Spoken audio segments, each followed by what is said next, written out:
Hello guys, आज आप लोग को निश्चित समाकलन बताएंगे। और एक्सरसाइज 7.8 है। 7.7 तक हम लोग अनिश्चित समाकलन पढ़े थे। आज निश्चित समाकलन है। निश्चित समाकलन माने जो फिक्स है, एक एरिया के बीच में या किसी घिरे हुए क्षेत्र का ही समाकलन करना होता है, उसी को हम लोग निश्चित समाकलन कहते हैं।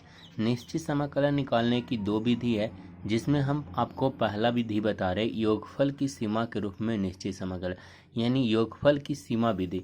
इसको इंग्लिश में बोलेंगे definition integration as limit of sum, यानी लिमिट ऑफ सम के फॉर्मूला से बनाना है। ठीक है, लिमिट आप लोग 11 में पढ़े होंगे, उसी के आधार पर जोड़कर बनाना है। तो ये मान लिया जाए यहाँ पर a टेंस टू b है, यानी a से b तक f(x) dx इसका समाकलन करना है। निश्चित समाकलन है।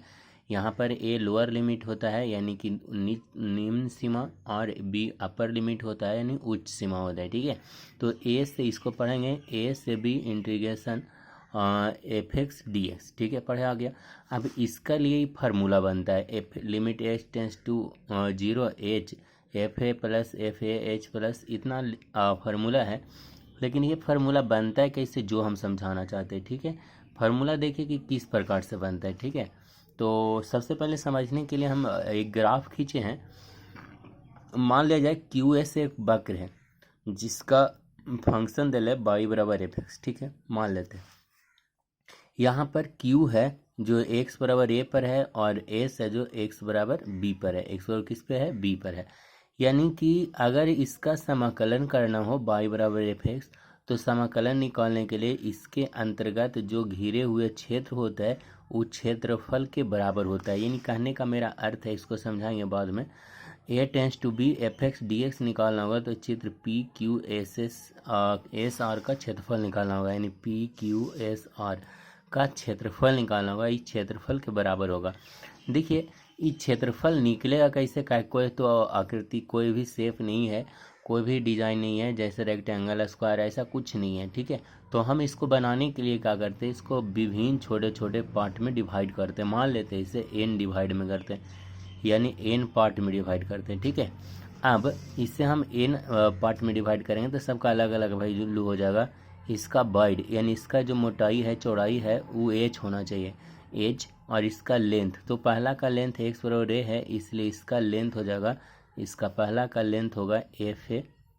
दूसरा का लेंथ, तो देखिए यहाँ पर h जुट रहा है, यहाँ पर इतना दूर h है, ये वाइड h जुट रहा है, तो इसका लेंथ हो जाएगा एफ ए प्लस एच। ठीक है, उस तरह से तीसरा के जोड़ेंगे तो एफ ए प्लस 2h होगा, क्या कि 2h जुटेगा। उस तरह से 4 के, उस तरह से लास्ट में, तो लास्ट में देखिए ये b है, यानी n बराबर है। लेकिन यहाँ नहीं, हम लोग इसके पहले एक लाइन खींचेंगे इस तरह से इसको, तो n के पहले कौन आता है, n-1 आएगा, n-1 आएगा, तो यहाँ पर लास्ट जो लकीर होगा उसका नाम होगा F A plus n-1 into H. अब सॉरी, खाली एफ ए प्लस n-1 होगा, हाँ, इंटू एच तो होगा ना, इंटू एच होगा। अब हम लोग क्षेत्रफल निकालने के लिए क्या करेंगे कि जो छोटे छोटे आकृति इस तरह से बन रहा था, आकृति जैसे मान लीजिए इस तरह से आकृति बन रहा है, इस तरह से हल्का, वो हल्का शेप है, लगभग रेक्टेंगल बन रहा है, तो इसका आकृति निकालने के लिए एल इंटू बी करेंगे। तो एल क्या है, एफ है पहला का है, और बी तो एच है सब में, तो एरिया के निकालने के लिए सबको सम कर देंगे, यानी एफ ए, इसको बनाते हैं नीचे यहाँ पर स्पेस। ठीक है, एफ ए इंटू एच, फिर प्लस दूसरा रेक्टेंगल के निकालेंगे तो एफ ए प्लस एच होगा, आई इंटू एच होगा। ठीक है, अब फिर प्लस तीसरा के निकालेंगे तो F A A plus 2h into H. इस तरह से लास्ट वाला में निकालेंगे तो लास्ट का length F A N plus 1 है, F A N -1 into H है। ठीक है, तो इस तरह से टोटल निकलेगा। लेकिन देखिए हम बता रहे हैं अभी तो आप लोग की काची, ये जो पहली बात तो ये रेक्टेंगल नहीं है। अगर शेप आप लोग बनाइएगा तो इस तरह से बनता है, हल्का मतलब थोड़ा मुड़ा हुआ, पूरा शेप तो होगा ना रेक्टेंगल का, नहीं होगा। इसलिए लगभग हम लोग मान के चलते हैं कि लेंथ के बराबर है, लेकिन लगभग बनाएंगे तो इसमें लिमिट लगाना ज़रूरी हो जाता है। इसलिए limit h tends to 0, h को मान लेंगे कि एकदम नॉर्मल है, यानी एकदम छोटा है, ठीक है। तो इस तरह से हम लोग बनाएंगे, ठीक है। तो ये बन गया आप लोग को। अब देखिए सब में से एच तो कॉमन है, सब में से क्या कॉमन है, एच कॉमन है। चलिए एच कॉमन कर लेते हैं, limit H tends to 0, H common करेंगे तो बचेगा F A plus F A plus H plus F A plus 2h plus और डॉट डॉट कर देते हैं F A plus N minus 1 into H बचेगा, ठीक है। तो इस तरह से मेरा आ गया। अब है कि एच का वैल्यू क्या रखेंगे। तो देखिए एच क्या है, ये है, और ए से बी के डिस्टेंस को एच करके एन भाग में बांटा है। क्या भाग में बांटा है, एन भाग में। तो देखिए ए से बी के डिस्टेंस कितना होगा, पूरा बी है, एन ए है, घटेगा तो बी माइनस ए बचेगा, और उसको एन पार्ट में डिवाइड कर रहा था। एच का लेंथ कितना होगा, तो एच बराबर बी माइनस ए बटा एन लिखेंगे। कैसे, जैसे समझ लीजिए फिर से, जैसी लकीर है, यहाँ पर ए है, यहाँ पर बी है, तो टोटल लेंथ कितना होगा, बी माइनस ए। अब इसको एन भाग में बांट रहा है, के भाग में बांट रहे हैं, एन भाग में। तो एक लकीर की लंबाई क्या होगा, तो एन भाग में बांटे तो बटा एन कर देंगे, तो लकीर निकलेगा, वो किसके बराबर होगा, एच के बराबर होगा। तो इसलिए एच बराबर बी माइनस ए बटा एन। और अगर इसको क्रॉस गुना करते हैं तो एन एच बराबर बी ए माइनस ए भी लिख सकते हैं, ठीक है।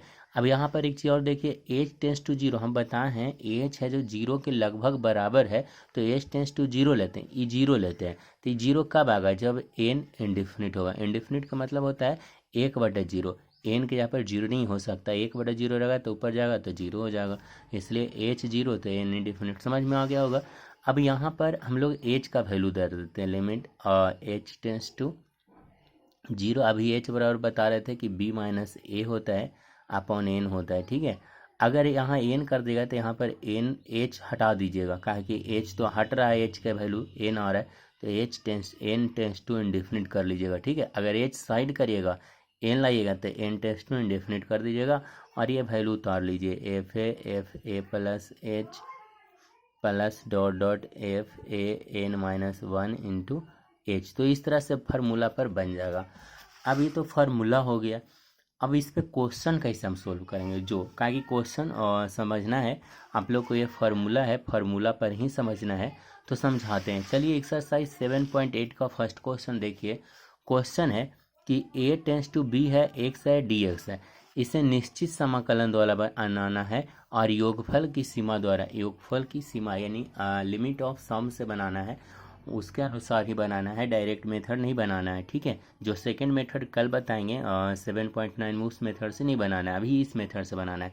तो सबसे पहले एफ एक्स लिख लेंगे, एफ एक्स एक्स है, ए इक्वल तो एक है और बी इक्वल बी है, तो इसमें तो कोई टेंशन नहीं है। अगर आप एच निकालना भी चाहते हैं तो B minus A by N होगा, लेकिन ये तो अभी बाद में देखेंगे, अभी हम लोग फार्मूला यूज करेंगे। तो सबसे पहले फार्मूला लिखें, कहाँ से लिखें, अभी बता रहे थे कि फार्मूला है, कैसे आता है जो हम बता ही दिए हैं, फार्मूला है, फार्मूला लिख दिए।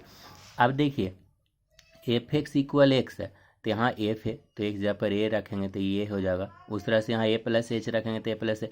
यहाँ कैसे आ रहा है, जैसे समझिए एफ एक्स बराबर एक्स आया है, क्वेश्चन में दिले है एफ एक्स की जगह पर एक्स दिले है, तो एफ एक्स हो रहा है। अब एफ ए कोई निकाले का है, तो एक जगह पर ए निकाल रखेंगे, तो एक जगह पर ए, तो एफ ए का वैल्यू कितना हो गया, ए हो गया। उस तरह से एफ ए प्लस ए निकाले का है, तो क्या चीज़ निकालेंगे, ए प्लस एच निकालेंगे, तो उस तरह से हम वैल्यू सबको निकाल देंगे। अब देखिए यहाँ तक कोई दिक्कत नहीं होना चाहिए। अब देखिए ए के गो है, 3 गो नहीं है, ये लास्ट में एन माइनस 1 तक है, यानी टोटल एन गो है, टोटल के गो है, एन गो, तो यहाँ पर एन लिख दिए, एन ए का है, एन ए लिखे, समझ में आया। 1 2 3 इस तरह से डॉट डॉट है, यानी एन तक है, इसलिए एन ए लिखेंगे, ठीक है। एच एन माइनस 1 तक है, तो एच कॉमन करेंगे, और समय से एच कॉमन होगा ना, एक बाद लिखेंगे तो ए प्लस 2h रहेगा ना जी, डॉट डॉट है ना, तो 1 2 3 डॉट डॉट लास्ट में कितना तक आ रहा है, एन माइनस 1 तक आ रहा है, ठीक है।